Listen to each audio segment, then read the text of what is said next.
In 1912, just after graduating with his doctorate degree in physics, Niels Bohr took a job in Ernest Rutherford's laboratory in England. A year earlier, Rutherford had introduced an amazing new theory about atoms. It was thought that atoms were solid spheres of positive charge with negative electrons mixed throughout. But according to Rutherford's model, atoms look more like tiny planetary systems, with most of the mass focused in the positively charged nucleus of the atom, and the negatively charged electrons rotating around the nucleus, like the Earth around the Sun. Rutherford's new model was a scientific breakthrough, but almost immediately he found a hole in his theory.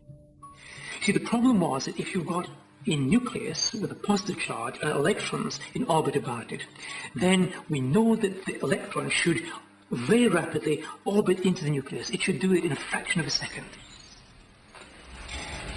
That's a very secure prediction of classical physics. And that's catastrophic. What it's telling you is that atoms can't exist. It means that you and I would not exist. The atoms would have no way of supporting themselves with the large volumes that they have. Rutherford was ready to give up on his atomic model, but Niels Bohr saw a way to save the theory. He was so excited, he canceled his honeymoon. He had to delay his wedding, cancel the honeymoon, and his poor fiancée, instead of going on a luxurious honeymoon, had to take dictation as her husband dictated one of the greatest masterpieces in physics because he himself could not get himself to write down the paper.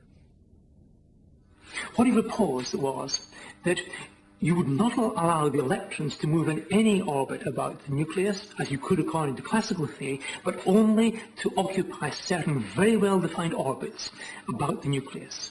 There would be an orbit here, an orbit here, an orbit here, but there would not exist orbits between these.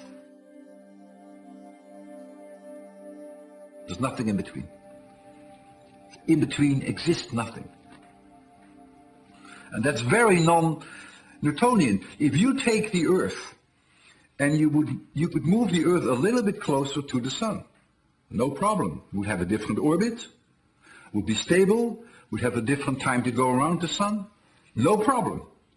That you cannot do with an electron around a nucleus. You cannot just change the orbit by a little bit. You have to change it by, so to speak, a lot. Bohr's idea that electrons can only have fixed orbits drew inspiration from other new theories that light and energy are waves made up of discrete energy packets, or quanta, now called photons. But most physicists disapproved of Bohr's theory that would apply this quantum idea to matter. In 1926, a 25-year-old German physicist named Werner Heisenberg came up with a matrix-based mathematical description of atoms that supported Bohr's view. But classical physicists remained unconvinced because the math was unfamiliar, the ideas too abstract. In May of 1926, an Austrian physicist named Erwin Schrödinger published his theory on wave mechanics, which offered an alternative to Bohr's particle theory. The essence of the debate was the electron a particle or was the electron a wave? The Schrödinger school believed that the electron was a smeared out wave. It didn't exist at one point in space or time at all. The electron was a wave that permeated all space and time. Physicists loved this idea. We had a physical picture. We could look inside the atom. Physicists knew how to calculate with waves. They calculated waves as an undergraduate in college. They knew how waves went around and formed orbits. So the appeal of the Schrödinger picture was that it was pictorial, it was almost Newtonian, it was continuous, none of this quantum business, and you could calculate with it. So who had it right? Was matter made up of waves, like in the Schrödinger model? Or was the Bohr-Heisenberg model right, and matter was made up of particles? The competition to find the answer was fierce. The essence of the Bohr-Heisenberg picture was that the electron was a particle.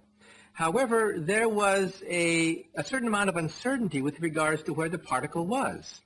Now, one day, Heisenberg was so paralyzed, worrying about all these problems, that he took a walk in the park.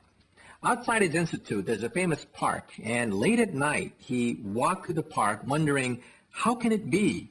How can it be that you don't quite know where the electron is? And then in a flash, he understood. Because to understand where an electron is, you have to look at it.